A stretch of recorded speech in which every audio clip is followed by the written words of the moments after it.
Assalamualaikum warahmatullahi wabarakatuh.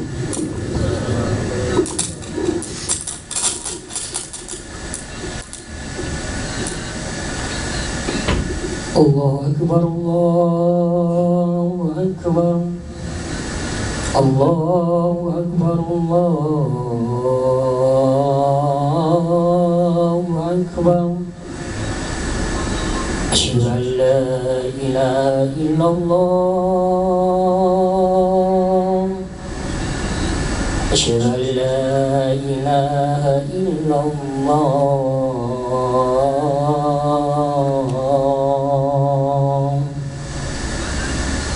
asyhadu anna Muhammadar Rasulullah, asyhadu anna Muhammadar Rasulullah.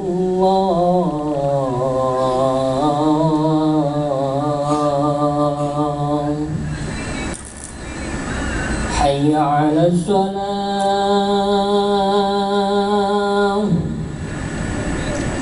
hayya 'alas salah,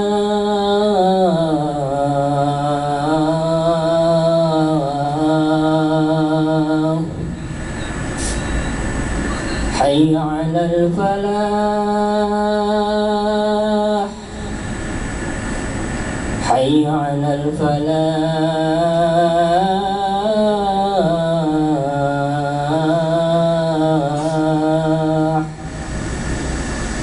Allahu Akbar, Allahu Akbar. La ilaha illallah.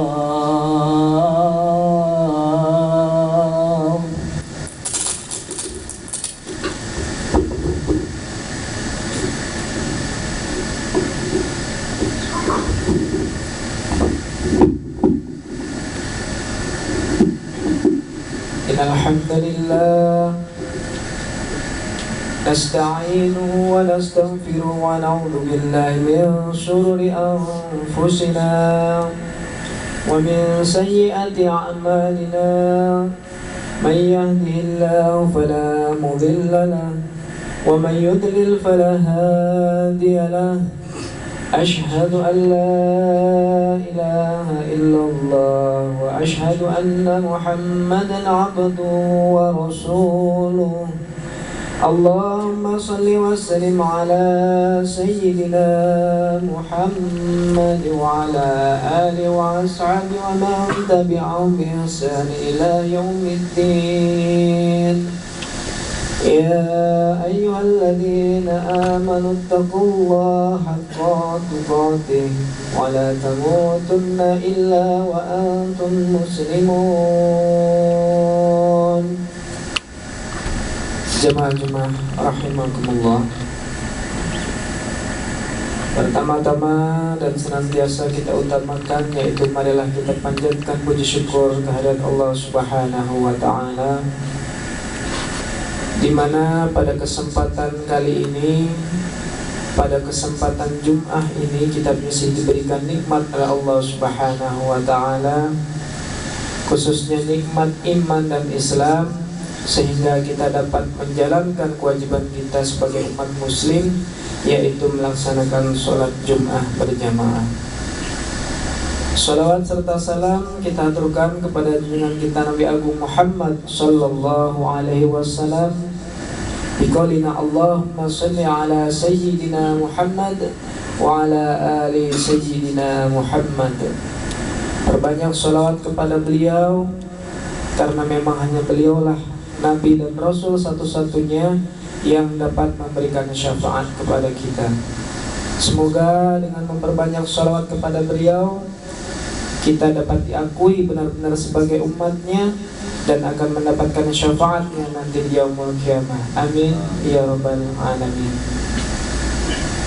Jemaah rahimakumullah, pada kesempatan kali ini khatib hendak menyampaikan, mengajak khususnya kepada diri pribadi untuk selalu bertakwa kepada Allah Subhanahu wa ta'ala dengan takwa yang sebenar-benarnya. Rasulullah Muhammad sallallahu alaihi wasallam bersabda, Ala wa inna fil jasadi mudghatan ila salahat jasadu kullu wa idha fasadat fadal hasadal kulluhu ala wahiyal qalbu.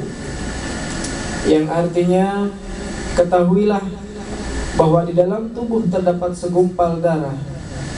Apabila ia baik, maka seluruh tubuh akan menjadi baik, dan apabila rusak, maka seluruh tubuh akan menjadi rusak. Ketahuilah, ia adalah hati. Hadis riwayat Bukhari dan Muslim. Sesungguhnya perkara hati merupakan perkara yang besar, sehingga Allah Subhanahu wa ta'ala menurunkan kitab sucinya untuk memperbaiki hati.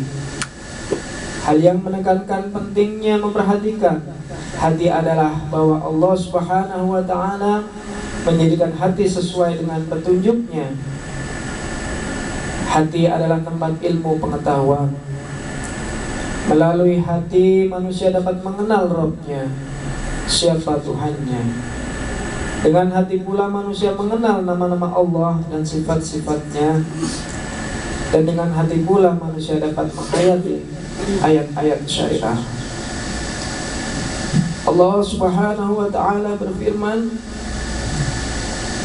A'udzu billahi minasyaitonir rajim. Bismillahirrahmanirrahim. Afala yatadabbaruna al-Qur'ana am 'ala qulubin aqfalha al-ayat. Yang artinya, maka apakah mereka tidak memperhatikan Al-Quran, ataukah hati mereka telah terkunci? Quran Surat Muhammad ayat 24. Ayat ini menjelaskan bahwa hati manusia apabila terkunci, maka ia tidak akan dapat memperhatikan dan merenungkan ayat-ayat suci Al-Quran. Dengan hati pula manusia dapat merenungkan ayat-ayat kauniyah, yaitu ciptaan Allah Subhanahu wa ta'ala yang ada di jagat raya ini dan yang ada di dalam jiwa setiap manusia. Allah Subhanahu wa ta'ala pun berfirman, Bismillahirrahmanirrahim. Afalam yasiru fil ardi fatakuna lahum qulub yaqiluna biha aw adanan yasma'una biha fa innaha la ta'mal absaru walakin ta'mal qulubul lati fis sudur. Yang artinya, maka apakah mereka tidak berjalan di muka bumi, lalu mereka mempunyai hati, yang dengan itu mereka dapat memahami, atau mempunyai telinga, yang dengan itu mereka dapat mendengar. Karena sesungguhnya bukanlah mata itu yang buta, tetapi hati yang buta ialah hati yang ada di dalam dada. Quran Surat Al-Hajj ayat 46. Melalui ayat ini Allah Subhanahu wa ta'ala menjelaskan bahwa yang menjadi sandaran di dalam mengambil pelajaran terhadap ayat-ayat karunia Allah Subhanahu wa ta'ala dan dalam jiwa adalah kecerdasan dan kesadaran hati. Dan hal lain yang menekankan pentingnya menjaga hati adalah bahwa hati merupakan kendaraan yang digunakan seseorang untuk dapat menempuh perjalanan menuju akhirat nanti. Faktor penyebab lain yang menekankan pentingnya menjaga hati adalah bahwa salah satu sifat hati yang utama adalah mudah berbalik dan suka berubah. Hati sangat mudah berubah, gampang berbuat, dan tidak menentu. Rasulullah Muhammad SAW bersabda, Al-qalb ni Adam ashaddu kilaban minal kidri idza istama'at ghailan. Yang artinya, sungguh hati anak Adam itu sangat mudah berbolak-balik daripada bejana apabila ia telah penuh dalam keadaan memedih. Hadis riwayat Ahmad. Hadirin sidang Jumat rahimakumullah. Pada kesempatan kali ini di sini akan membahas tentang penyakit hati dan obat penawarnya. Adapun penyakit hati yaitu salah satunya adalah syirik. Syirik adalah menyekutukan Allah dengan sesuatu yang lain. Orang yang syirik adalah orang yang bergantung kepada selain Allah Subhanahu wa ta'ala. Bergantung kepada selain Allah adalah perusak hati yang paling besar. Tidak ada perusak yang lebih berbahaya daripada perusak hati ini. Dan tidak ada yang memutuskan kemaslahatan dan kebahagiaan orang yang melainkan perusak ini. Karena bila seseorang bergantung kepada selain Allah,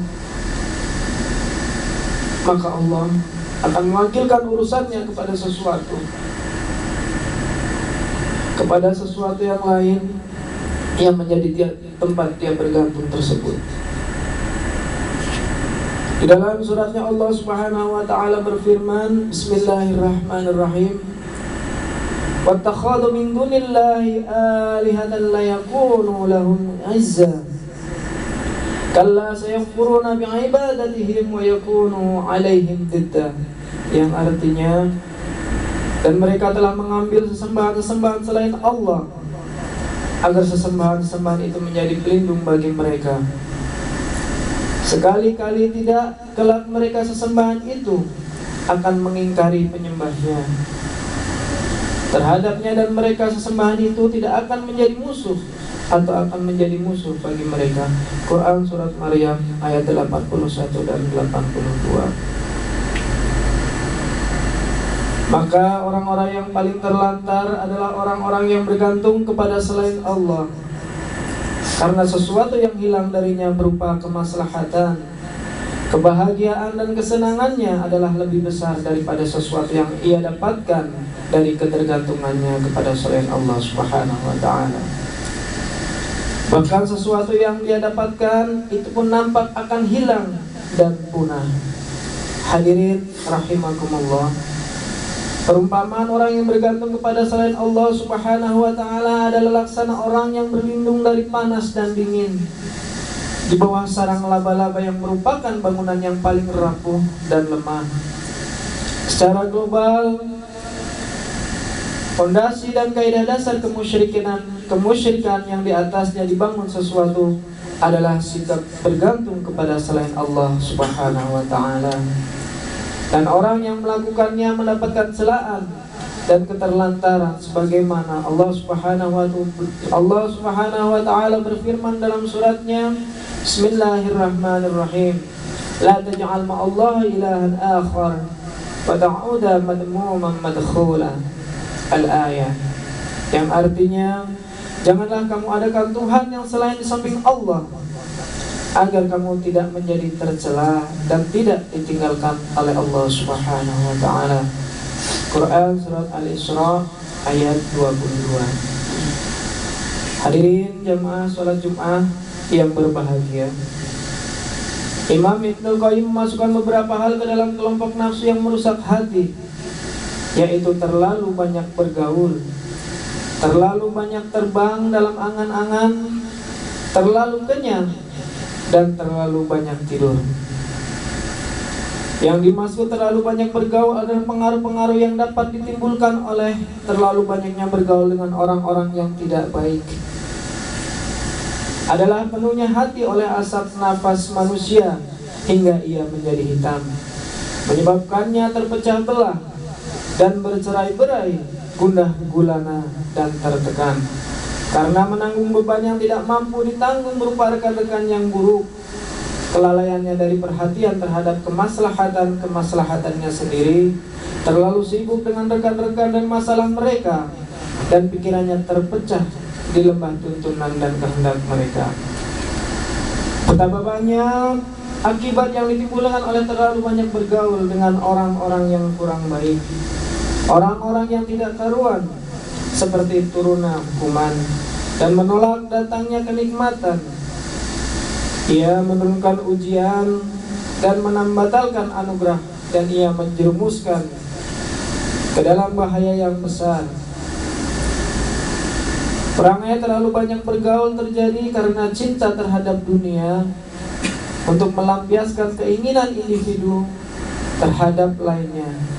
Bila hakikatnya tersingkap, maka ia akan berubah menjadi permusuhan. Kemudian orang-orang yang terlalu banyak bergaul akan menyesal, sebagaimana dalam firman-Nya, A'udzubillahi minasyaitonirrajim, Bismillahirrahmanirrahim. wa yawma ya'uddu adh-dhalimu 'ala yadayhi yaqulu ya laitani ittakhadtu ma'ar rasuli sabila ya wailata laitani lam attakhidh fulana khalila laqad adallani 'ani dzikra ba'da idh ja'ani wa kana asy-syaitanu lil insani khudur. Yang artinya, dan ingatlah hari ketika itu orang yang zalim menggigit kedua tangannya seraya berkata, aduhai kiranya dulu aku mengambil jalan bersama Rasul. Kecelakaanlah besar bagiku kiranya aku tidak menjadikan si fulan itu teman atau akrabku. Sesungguhnya dia telah menyesatkanku dari Al-Quran ketika Al-Quran itu telah datang kepadaku. Quran surat Al-Furqan ayat 27 sampai 29. Hadirin jamaah Jum'ah rahimakumullah. Yang berikutnya adalah perkara yang dapat merusak hati, yaitu terlalu kenyang. Merusak hati dari makanan ada dua macam. Yang pertama adalah sesuatu yang merusak dari dirinya sendiri dan zatnya sendiri, yaitu perkara-perkara yang diharamkan. Yang pertama ini juga terbagi menjadi dua. Perkara yang haram karena hak Allah Ta'ala seperti bangkai dan darah, daging babi, hewan buas yang memiliki taring, burung yang memiliki cakar. Dan adapun perkara yang diharamkan karena hak hamba, yaitu harta curian, harta dari hasil ghasab, dan harta rampasan, serta harta yang diambil dari pemiliknya tanpa keridhaan. Dalam hadis yang masyhur disebutkan, ma mala adanya wa iya'an syarra min batni bihasbil umudaini law immatun yukimna sulbahu fa in kana la budan fa'ilan fasulusu lit-ta'am wasulu lisyarab wasulun nafs. Yang artinya, tidak ada yang dipenuhi oleh anak Adam yang lebih buruk daripada perutnya. Cukuplah bagi anak Adam beberapa suap makanan yang menguatkan otot-ototnya. Namun bila dia harus memakan makanan yang banyak, maka hendaklah dia mengatur sepertiga untuk makanan, sepertiga untuk minuman, dan sepertiga lagi untuk nafasnya. Hadis riwayat At-Tirmidzi. Jamaah Jum'ah rahimakumullah. Setelah kita mendengar yaitu beberapa macam penyakit hati, marilah kita mendengarkan sedikit yaitu obat penawar hati. Yang pertama, obat penawar hati. Dalam suratnya Allah telah berfirman, Bismillahirrahmanirrahim, ya ayyuhan nasu qad ja'atkum mau'izatun min rabbikum wa shifaa'an lima fis suduri wa hudan wa rahmatan lil alamin lil mu'minin. Hai manusia, sesungguhnya telah datang kepadamu pelajaran dari Rabbmu dan penyembuh bagi penyakit-penyakit dalam dada, dan petunjuk serta rahmat bagi orang-orang yang beriman. Quran surat Yunus ayat 57. Yang kedua adalah cinta kepada Allah Subhanahu wa ta'ala. Cinta kepada Allah merupakan terapi yang paling mujarab bagi hati. Apabila cinta itu merupakan akar ibadah dan pengabdian kepada Allah Subhanahu wa ta'ala. Di surat yang lain Allah Subhanahu wa ta'ala berfirman, Bismillahirrahmanirrahim, wa minan nasi man yattakhidhu min dunillahi andada yuhibbunahum ka hubbillah walladzina amanu asyaddu hubban lillah. Dan di antara manusia ada orang-orang yang menyembah tandingan-tandingan selain Allah Subhanahu wa ta'ala. Mereka mencintainya sebagaimana mereka mencintai Allah. Adapun orang-orang yang beriman, mereka amat sangat cinta kepada Allah Subhanahu wa ta'ala. Quran surah Al-Baqarah ayat 165. Kemudian di sini yang ketiga adalah bergaul dengan orang-orang yang mencintai Allah Subhanahu wa ta'ala dan orang-orang yang jujur, kemudian memetik buah perkataan mereka yang terbaik. Sebagaimana memetik buah yang terbaik dalam buah-buah yang paling ranum. Dan Anda tidak berbicara melainkan bila pembicaraan itu memiliki kemaslahatan, dan Anda mengetahui pasti bahwa kenyataan Anda menambah kebaikan kondisi Anda dan manfaat bagi orang lain. Fastabiqul khairat, aqulu qouli hadza astaghfirullah innahu wal ghafurur rahim.